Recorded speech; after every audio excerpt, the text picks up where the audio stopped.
beautiful day.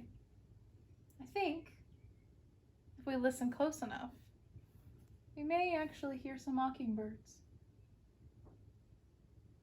I can hear them.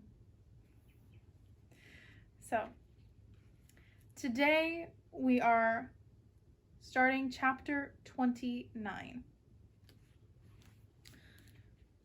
But before we jump into chapter 29, we need a little bit of a recap for chapter 28. So in chapter 28, we had the pageant. But before we had the pageant, we had Scout and Jem heading to school where the pageant's being held. And on their way, as they pass by the Radley house and the oak trees, they are startled and scared by Cecil Jacobs, who jumped out from behind a tree and spooked them. We then move into the pageant where Scout has her starring role as a ham in the production written and produced by Mrs. Grace Merriweather. And in the pageant, Scout misses her cue and runs into Mrs. Merriweather. And Mrs. Merriweather tells Scout that she has ruined everything. Due to her mortification, Scout decided to remain hidden in her ham costume as her and Jem headed back to their house. On their way back home, they could hear someone following them. They, of course, thought it was Cecil Jacobs, as he had scared them earlier, and after a bit of taunting, they heard nothing from Cecil. As they continued to walk, the footsteps no longer were stopping when they stopped. The footsteps started to take after them. And they weren't the steps of a child, but of a man. And in particular, we find out that that man who attacks them is Mr. Bob Yule. So Mr. Yule attacks Scout and Jem. He breaks Jem's arm at the elbow by trying to rip it off. He tries to choke Scout. He beats them up. All sorts of things occur. Someone comes to their rescue, a farmer, Scout believes.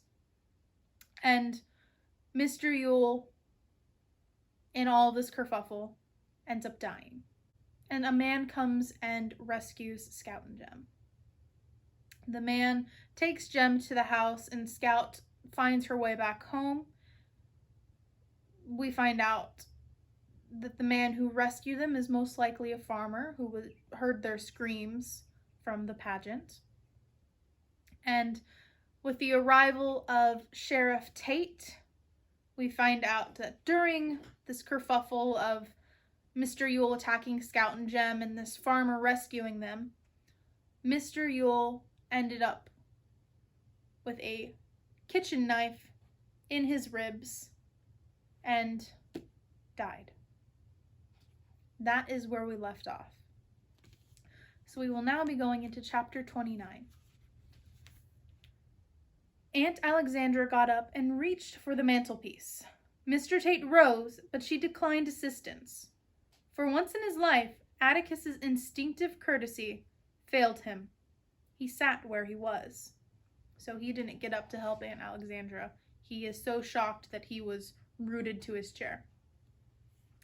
Somehow, I could think of nothing but Mr. Bob Yule saying he'd get Atticus if it took him the rest of his life. Mr. Yule almost got him, and it was the last thing he did. "Are you sure?" Atticus said bleakly. "He's dead all right," said Mr. Tate. "He's good and dead. He won't hurt these children again." "I didn't mean that." Atticus seemed to be talking in his sleep. His age was beginning to show. His one sign of inner turmoil, the strong line of his jaw, melted a little. One became aware of the telltale creases forming under his ears. One noticed not his jet black hair, but the gray patches growing at his temples. So this whole entire moment has really shown his age. Remember, Atticus is not a young parent. He's actually a much older parent. I believe he's in his 50s. So for the first time, he looks his age. "Hadn't we better go to the living room?" Aunt Alexandra said at last. If you don't mind, said Mr. Tate, I'd rather us stay here if it won't hurt Jem any. I want to have a look at his injuries while Scout tells us about it. Is it all right if I leave? She asked. I'm just one person too many in here. I'll be in my room if you want me, Atticus. Aunt Alexandra went to the door, but she stopped and turned. Atticus, I had a feeling about this tonight. This is my fault, she began. I should have... Mr. Tate held up his hand. You go ahead, Miss Alexandra. I know it's been a shock to you, and don't you fret yourself about anything. Why, if we followed our feelings all the time, we'd be like cats chasing their tails. Miss Scout, see if you can tell us what happened while it's still fresh in your mind. You think you can? Did you see him following you? So remember in chapter 27, Aunt Alexandra said, as she was talking to Scout, she shivered and she said she felt like someone walked over her grave. So she had a sense of unease about something, but she didn't know what for sure. She was just like, something seems off, but I don't know what it is. And it turns out that sense that she has was this. And so now she's blaming herself for like, I should have listened to my instincts. I should have listened to that gut feeling. And Mr. Tate is reassuring her and saying, if we all listened to our emotions, we would just be caught in an never-ending loop. I went to Atticus and felt his arms go round me. I buried my head in his lap. We started home. I said, Jem, I forgot my shoes. Soon as we started back for him, the lights went out. Jem said I could get him tomorrow. Scout, raise up so Mr. Tate can hear you, Atticus said. I crawled into his lap. Then Jen said, hush a minute. I thought he was thinking. He always wants you to hush so he can think. Then he said he heard something. We thought it was Cecil. Cecil? Cecil Jacobs. He scared us once tonight, and we thought it was him again. He had on a sheet. They gave a quarter for the best costume. I don't know who won it. Where were you when you thought it was Cecil? Just a little piece from the schoolhouse. I yelled something at him. You yelled? What? Cecil Jacobs is a big fat hen, I think. We didn't hear nothing. Then Jem yelled hello or something, loud enough to wake the dead. Just a minute, Scout, said Mr. Tate. Mr. Finch, did you hear them? Atticus said he didn't. He had the radio on. Aunt Alexandra had hers going in her bedroom. He remembered because she told him to turn down his a bit so she could hear hers. Atticus smiled. I always play a radio too loud. So the reason why Aunt Alexandra and Atticus did not hear them screaming, because remember, they're pretty close to the house. They're near the Radley property, and the Radley property is on the same street as the Finch house. So this whole ordeal happened very close by. So Mr. Tate is basically asking, well, they screamed really loudly. Why didn't you hear them?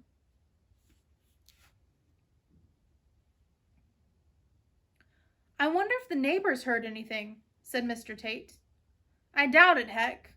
Most of them listen to their radios or go to bed with the chickens. Maudie Atkinson may have been up, but I doubt it. Just remember, this is an old neighborhood. The majority of the people who live here are much older than anyone else in town. It's a lot of elderly folk. So they most likely would not have been able to hear anything. Or they were listening to their radio loud, like Atticus and Aunt Alexandra. Or they go to bed very early. So it's very unlikely that anyone heard them. Go ahead, Scout, Mr. Tate said. Well, after Jem yelled, we walked on. Mr. Tate, I was shut up in my costume, but I could hear it myself then. Footsteps, I mean. They walked when we walked and stopped when we stopped. Jem said he could see me because Mrs. Crenshaw put some kind of shiny paint on my costume. I was a ham. How's that? Asked Mr. Tate, startled. Atticus described my role to Mr. Tate, plus the construction of my garment. You should have seen her when she came in, he said. It was crushed to a pulp. So again, chicken wire, very bendable, And apparently when Scout came in, remember, she was in the shape of a ham. When she came in, it was completely crushed. Just a complete mess. Did not look like a ham. And again, it shows how much action really took place with Mr. Yule attacking Jem and Scout.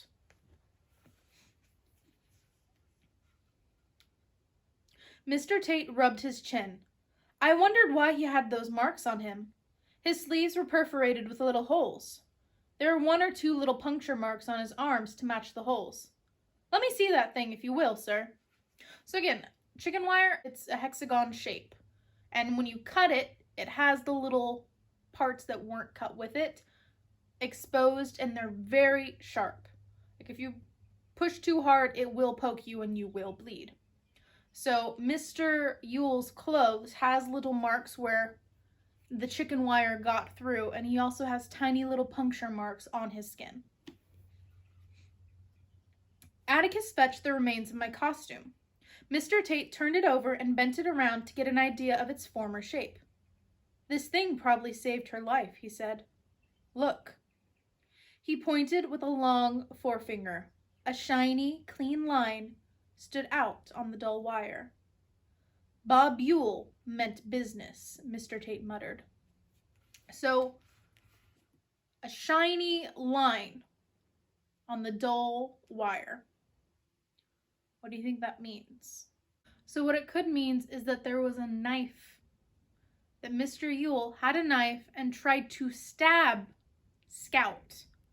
And the metal across the dull metal of her costume is what caught it from going through all the way. So Mr. Yule most likely had a knife on him, tried to stab Scout, but it was only because of her costume that she was able to survive and not be stabbed. He was out of his mind, said Atticus. Don't like to contradict you, Mr. Finch. Wasn't crazy. Mean as hell. Low-down skunk with enough liquor in him to make him brave enough to kill children. He'd never have met you face to face. Atticus shook his head. I can't conceive of a man who'd... Mr. Finch, there's just some kind of men you have to shoot before you can say hi to them. Even then, they ain't worth the bullet it takes to shoot 'em. Yule was one of 'em. Atticus said, I thought he got it all out of him the day he threatened me. Even if he had it, I thought he'd come after me. He had guts enough to pester a poor colored woman. He had guts enough to pester Judge Taylor when he thought the house was empty. So do you think he'd have met you to your face in daylight? Mr. Tate sighed. We'd better get on. Scout, you heard him behind you? So, why do you think Mr. Yule would not have faced Atticus in daylight or faced him at all? I think the reason why Mr. Yule couldn't face Atticus is because he already has. Remember, Mr. Yule spat into Atticus's face. Spit. And Atticus, all he did was say, well, I wish Mr. Yule wouldn't chew tobacco. That was his reaction. Atticus is very passive. I mean, I bet if Mr. Yule threw a punch and hit Atticus, Atticus would probably be like, he needs to work on his hook. He would not retaliate because it kind of goes back to his own ethos, his own credibility. Atticus will not bring his ethos, his credibility, down to the level of Mr. Yule. If he does that, then he's lost respect in himself, and the rest of the town has as well. And so Mr. Yule knew that Atticus would never do that. So the only way he could get his revenge was by going after Scout and Jem. Now let's hear what Scout has to say. Yes, sir. When we got under the tree... How'd you know you were under the tree? You couldn't see thunder out there. I was barefooted, and Jem says the ground's always cooler under a tree. We'll have to make a deputy of him. Go ahead. Then all of a sudden, something grabbed me and smashed my costume. Think I ducked on the ground. Heard a tussling under the tree, they were bamming against the trunk, sounded like. Jem found me and started pulling me toward the road. Mr. Yule yanked him down, I reckon. They tussled some more, and then there was this funny noise. Jem hollered. I stopped. That was Jem's arm. So again, the crunch of his arm being broken. Anyway, Jem hollered and I didn't hear any more, and the next thing, Mr. Yule's trying to squeeze me to death, I reckon. Then somebody yanked Mr. Yule down. Jem must have got up, I guess. That's all I know. And then Mr. Tate was looking at me sharply. Because again, Scout's description of the fight, the attack, does not cover Mr. Yule getting stabbed in the ribs with a kitchen knife. That's not in there right now.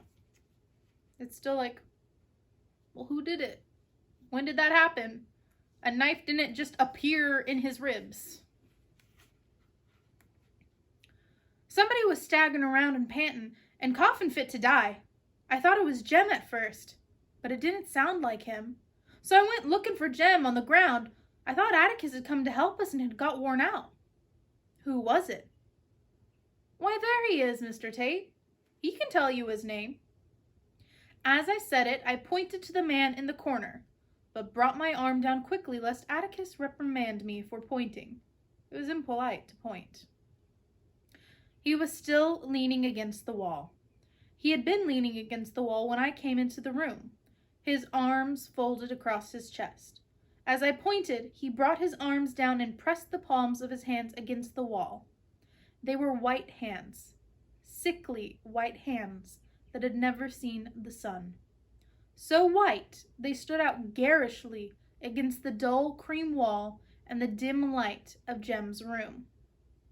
I looked from his hands to his sand-stained khaki pants. My eyes traveled up his thin frame to his torn denim shirt. His face was as white as his hands, but for a shadow on his jutting chin. His cheeks were thin to hollowness. His mouth was wide.